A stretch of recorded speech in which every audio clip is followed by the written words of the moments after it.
Welcome again to my podcast. This is Gary Zacharias with the Apologist bookshelf. I have a book that came out in the middle of 2022, so it's a pretty new book by Neil Shenvi, S-H-E-N-V-I. It's called Why Believe? ? Why Believe? And I was just noticing what some of the people have said about the book. Sean McDowell said he hopes Why Believe gets the wide readership it deserves. And others really go on and on about how wonderful it is. And I agree. I haven't even finished it myself. I'm about halfway done. So I thought I would take a look at the first part of it and give you a quick rundown on what's in the book. He has an introduction. That's what I want to look at. And then he talks about something called the trilemma. Is Jesus a liar, a lunatic, or Lord? And so how he gets around that, or how he tries to deal with that, is the Gospels themselves. Are they reliable? And then he does a chapter on the resurrection, talks about the significance of it and the evidence for it. And then he talks about the existence of God, looking out and looking in. So looking out is nature, looking out into the world, looking out in the universe. And then looking within is the moral law. Where'd that moral law come from? And then he has a chapter called Arguments Against God, which I think is really useful because, if you go out in the world, you're going to meet people that are going to say, well, that's interesting, but you'll have others that will say, no, that can't be a God because, fill in the blank. And he deals with three things here. One is the problem of evil. That's an argument against God. Evolution. You don't need God. We're all here, aren't we? We got here by evolution. And the hiddenness of God. And then he's got a chapter on the uniqueness of Christianity. And I think that is so important because we're hearing today, all religions are pretty much the same. No, that's not true. So he takes on, for example, the area of sin and salvation. He looks at Christianity, Buddhism, Hinduism, Islam, Judaism, and how they differ from Christianity. And he's got a chapter on Christianity and sin in the world, and then salvation separately, and then conclusions. And I like that. I'm anxious to read this chapter. He calls it, one part is called What's Missing from This Book. And then he has the good news of the kingdom and things like that. So let's take a look at the opener because I thought this was really valuable. And his opening chapter is Why Believe That Christianity is True? I mean, that's his title, Why Believe? And he says, you look around, and he said, human history is filled with religious violence. That's what people say. Many believe that because of all that violence, that if you start asserting some kind of religious truth, you're going to get bloodshed. And he uses Gandhi as an example. Gandhi was asked in an interview why people should avoid urging others to change their religion. What did he say? He said, proselytization will mean no peace in the world. And he said, he being Shenvi, says, people that hold this view about how bad religions are for the world, that religious truth claims should be discouraged for pragmatic reasons. It's okay if you want to believe it personally and privately, fine. But don't publicly insist that you've got something true out there. How can you love people? How can you accept other people and you claim that what they believe is wrong? He said other people are apathetic toward religion. Why bother? I'm happy. I've got a good spiritual life, right? You hear people say that. I'm spiritual, not religious. I don't want to mess with Christianity. It's outdated. It's irrelevant. Maybe it had some purpose in the past, but it doesn't really have much to say to scientific modern people. It doesn't have any solutions that are useful. He said then there are philosophical objections to the idea that one religion is true. I mean, a lot of people, he said, believe that all religions are essentially the same, and if that's the case, why ask whether Christianity is true? It's just true along with other religions. Then you get others say, well, no, wait a minute. Religious beliefs are true for the individual. They're not true at all in the big sense. So that's subjectivism. That's relativism. And that's crazy to argue that your religion is true. It's like arguing that your favorite brand of mayonnaise ought to be everybody's favorite. Not true. He tells the story of his own coming to Christ, and I'm going to skip that one for now. But let's go to the next section here. He said, what about these questions that he posed at the beginning of the chapter? Shouldn't we avoid religious truth claims to have peace?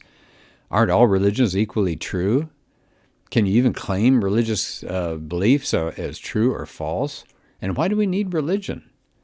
So these are some of the questions he's going to talk about here. And so I want to look at the first one.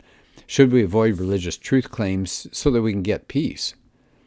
And he said, you look at history, and it shows that competing religious truth claims create tensions that could turn into armed conflict. He said a lot of people believe that. Christopher Hitchens, in his book, God is Not Great, spent a whole chapter about religious violence.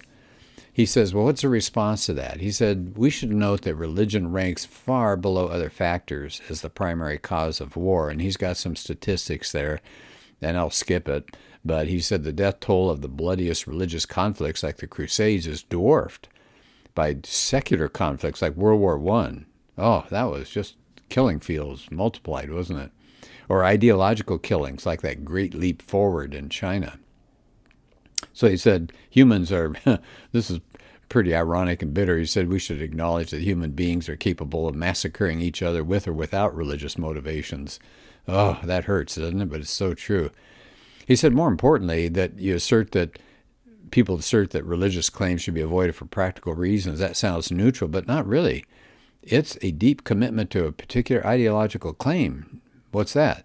That the key to long-term peace and flourishing is not found in one particular religion. He said, how do we know if that's actually true? If a religion is true, and he's not even arguing for Christianity here, but if a particular religion was true, then its truth could have a huge implication for human flourishing. And he takes an example, Buddhism. If Buddhism is true, then pursuing our desires for temporary happiness is going to lead to endless frustration. And so if we discourage Buddhists from sharing this truth, then we're going to hurt human flourishing. And he said other religions like Christianity and Islam and Judaism and Hinduism also make claims. And if they're true, that would change human flourishing and the best way to achieve it. So if we're supposed to ignore human flourishing, it's kind of like saying none of these religions are true. And of course, that's going to be his argument as he develops in the rest of the book here. He says, in the end, we're back to our original question, are any religious claims objectively true? Huge question. He'll get to that in the rest of the book here.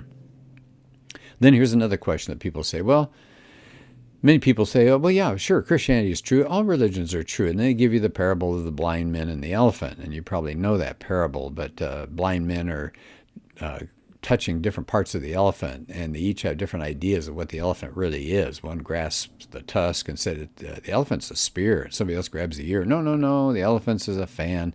So they got all this arguing going on. Finally, a wise man comes along and tells them, these are all blind guys, right? So a sighted man comes along and tells them they're all holding an elephant. So in other words, their statements were true, but they just had a portion of the truth. So what's their belief? What's some people's belief? All religions are true, but none of them is exclusively true. They just have a piece of the truth. Now he said, yeah, but the catch with that is that that position doesn't take seriously the claims that are made by these different religions. Yeah, exactly right. If you're a religious inclusivist, you have to deny the reality of religious disagreements. And there are tremendous disagreements about who Jesus is, about God, about the afterlife, about what sin is, about how you make the most of your life here. There are huge disagreements. Then, of course, there's the claim that some people say, well, no, religions aren't true in the sense of true for everybody, just having a piece of the truth. There's another way you can avoid religious conflict. You don't argue that religions are objectively true. Instead, argue that they're subjectively true. In other words, they're not true for all people. Each religion is good and true for an individual. So that precludes the possibility of conflict between religious claims. And he says, well, if religious inclusivism can't avoid the problem of exclusive claims, maybe there's another way to avoid religious conflict. Some people think there is. So they say, well, we're not going to argue that all religions are objectively true. We're going to argue that all religions are subjectively true. In other words, there's not any particular religion that's true for all people. Everybody's religion is subjectively true for them. So that should get rid of all conflict. He said, well, the difficulty with this view, of course, that all religions are subjectively true, is that some religions really do make objective truth claims. He gives the example of Christians believing that Jesus physically was raised from the dead. He said, how can you understand that except as an objective claim about the real reality, real history? It might be true or it might be false, but he said it doesn't make any sense to say that the tomb was empty, that's true for me, but that the statement the tomb actually had Jesus' corpse in it is true for you. That doesn't make any sense at all. He said the same objectivity is a necessary element of all the biggest religious questions. Does God exist? Did he create the universe out of nothing? Did Moses get the Ten Commandments? Did the Buddha attain enlightenment under that tree? Did the angel Gabriel visit Muhammad? I mean, these are real questions. They're not just questions of opinion. They're about objective reality. So he says in the end, I don't think either religious inclusivism or religious relativism can deliver that will get rid of all religious conflicts. He says there's another position that you can take. Can't we just ignore religions? What if we're not interested? If one religion is true, we can be happy, we can be spiritual without any kind of organized religion. But he said there are two reasons that we really can't avoid looking into the truth claims of religion in general and of Christianity in particular. And here they are. He says the tragedy of human existence and the magnitude of the claims involved. So what does he mean by that? Oh, first, he said, for hundreds of millions of people all over the world, life is pretty awful. We've got misery, we've got hunger, we've got loss, we've got pain. He says that's the world we live in. He said the tragedy of human existence strips us of any claimed right to apathy. He said if you've ever thought about death, if you've ever seen premature infants struggling to breathe, if you've watched somebody drift into dementia, you can't shrug off religion as a matter of indifference. And he says, secondly, the claims of Christianity merit our attention given their magnitude. He says some truth claims are not very important. He said, if, for example, if somebody owns a first edition copy of A Tale of Two Cities, so what, if that's true or not? But he said the truth of Christianity is a matter of great importance. If Christianity is true, then God exists. We owe him obedience. We're going to face judgment at death, and we have no hope of salvation apart from Jesus Christ. But he says, you hear people say, well, Christianity might be true or might be false. I don't know. It doesn't really matter to do. He says that's irrational. It's huge. This is a major thing that you need to decide on in life. He says we can't shrug our shoulders, yawn, and feign indifference. And he uses a quote from C.S. Lewis here, Christianity, if false, is of no importance, and if true, of infinite importance. The one thing it cannot be is moderately important. And I think that's absolutely right. So that's his opening chapter.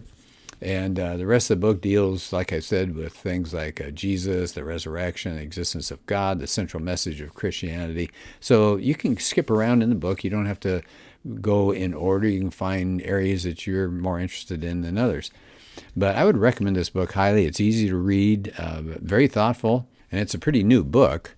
So that means there are plenty of copies available, and it'll make for good reading. I can see a small group. If you're part of a small group, this would be an excellent book to go through. A lot to digest here. If you don't feel confident enough or don't want to lead a group and actually come up with your own messages and all, you could do chapters here and there in this book, and I think people would really enjoy it. Get a lot of good meat there. Well, thanks for listening. We'll do another podcast soon. Thanks. Bye-bye.